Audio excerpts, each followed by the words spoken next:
What's up, guys? Zacian-Hero was banned a couple months ago in Gen 8 UBERS, and I played a lot during that format back when it was allowed. It's also when I posted my first video, was from that format. And so, post-ban, I've played a lot. In fact, probably more than I did, much more than I did back then.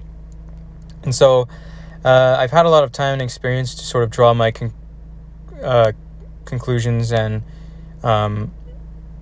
from the aftermath and sort of see how it feels post-ban and learn and explore the new format.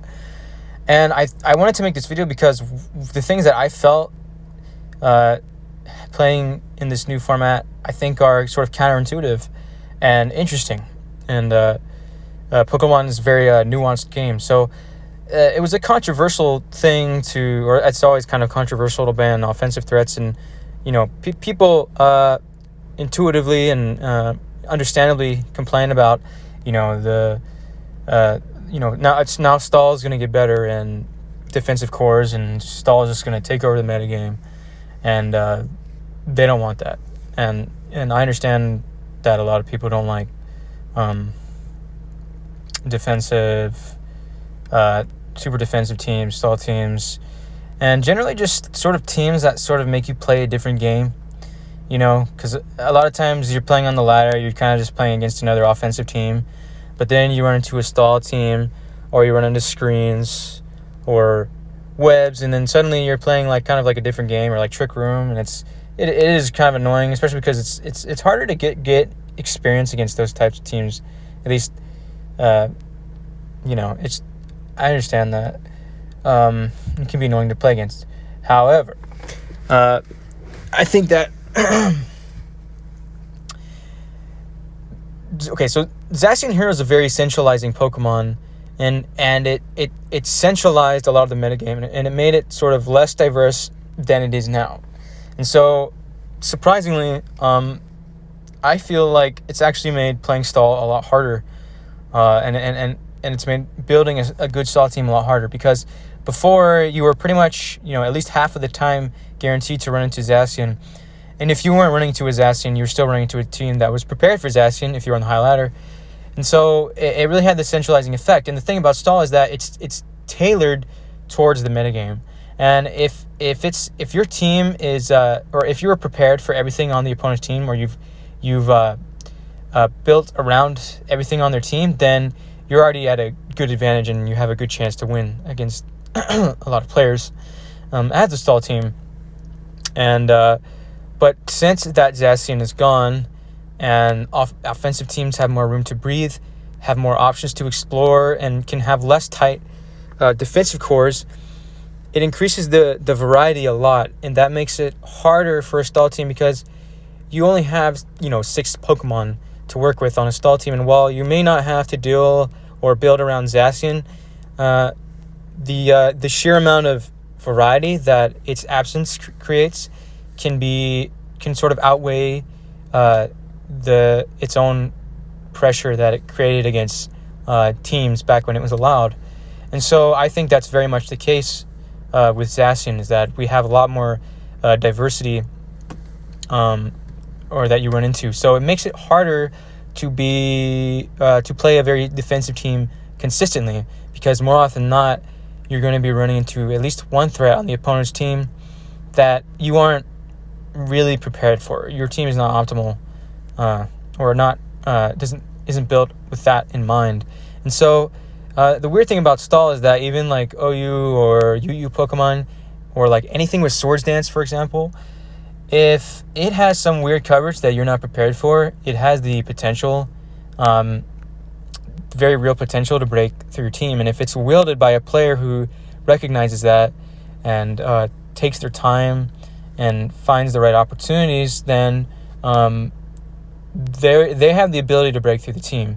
And so it just makes it harder. And that's how I felt as I've sort of was playing, building defensive teams post-ban, is that, at first I thought, hey, this thing's banned, then it's going to be really, my teams are going to be even stronger now because this thing's gone. But it's really been kind of the opposite with the amount of diversity. And so I find that very interesting because Pokemon is so nuanced, and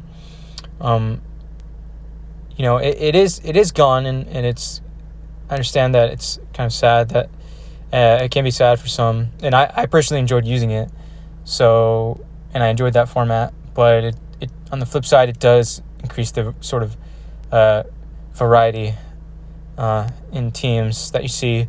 And also, I haven't really ran into a lot of stall teams, and I don't know if that's a coincidence, but that's been my experience. And people don't like the idea of defensive teams getting stronger, but I think, interestingly enough, they've gotten sort of worse with its ban. And back when it was allowed, it would be in a lot of balance cores and hyper offensive cores. And while it's a good wall breaker for teams with good prediction, it's not gonna break stall teams very easily, at least not back then, because they're gonna be prepared for it. They're gonna have 1 to 2 to 3 mons dedicated just to make sure that their teams are equipped to deal with it, because they have to be. So everyone who's relying on it may have a better matchup against, or at least a fair matchup against, hyper offense and offensive teams and balanced teams. But I feel like stall, it'd be quite difficult. And you would have to have amazing play, or close to perfect play, assuming that your opponent doesn't mess up. And back then, my team, no one would die. Like very oftentimes, many games, none of my Pokemon would die. I mean, that just showed how crazy it was. And I didn't realize it back then, but a lot of it had to do with the fact that teams were kind of funneled into these similar structures and similar Pokemon. More similar anyway. I mean, there was a decent amount of variety, but not as much as now. And so I find that really interesting. And so I think if you were sad that it was gone, sad at the idea of defensive teams being stronger, I think that you don't have to worry. I think that and obviously this format's been out for a while, so a lot of people have sort of had their fill already, but I just wanted to put that out there because there's always going to be bans in different formats, like Kyurem just got banned and stuff like that. It's always going to be there. So, and people are always going to complain that defensive cores are going to get stronger. And you know what? In some cases, I'm sure that might be true, because I haven't played in very many formats at all compared to a lot of people. So my experience is limited, but I know what I've experienced, and that's pre or back when Zacian was allowed, and then after it got banned, and sort of how everything's felt to me playing those two formats. So I think that's very interesting, and I wanted to share that with you guys today. So anyway, appreciate you watching, and I will see you next time.